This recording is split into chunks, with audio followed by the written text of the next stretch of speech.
Mga kasabwat ng steel plant na iniuugnay kay Tony Yang, iniimbestigahan na ng DND. Detalye ng balita mula kay Ednel Paro sa RH52. Ednel, good morning. Kuya Angel, patuloy na tinutugis ng otoridad ang 5 at-large na incorporators habang inaalam din kung may iba pang sangkot sa illegal na operasyon ng isang paggawaan ng bakal sa loob ng PBDEC Industrial Authority sa Misamis Oriental.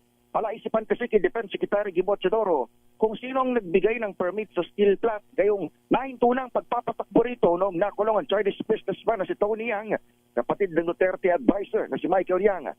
Si Yang ang itinuturo ni Chodoro na may-ari ng Pierre Sanchez Steel Corporation na kung saan naabutan itong 69 na Chinese nationals sa raid ay sinagawa ng PAOK, NBI at Armed Forces of the Philippines.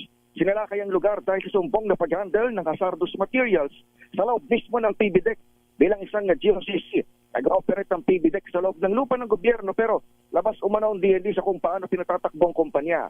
Malapit din ito sa isang dinidevelop ngayong naval facility kaya itinuturing itong banta sa national security. Sabi ni Chodoro, nakarating ng isyo kay Pangulong Bongbong Marcos at binantaang maharap sa kasong obstruction habang magtatangkang humarang sa kanilang investigasyon.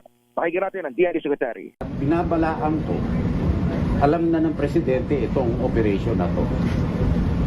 At nire-report ko sa kanya ang nangyayari dito. Kung may magtatangka, talaga ulitin ko na makialam dito na hindi tama,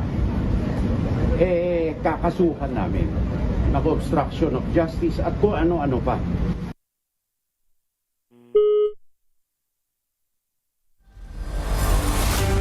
Putol na si Ednel. Andiyan, Ednel? Ednel. Kuya Angel, yan ang tinig ni Defense Secretary Gibot Chodoro. Ako sa Ednel Parosa, nag-uulat para sa DZRH. Una sa Pilipinas, una sa Pilipino. Maraming salamat, Ednel.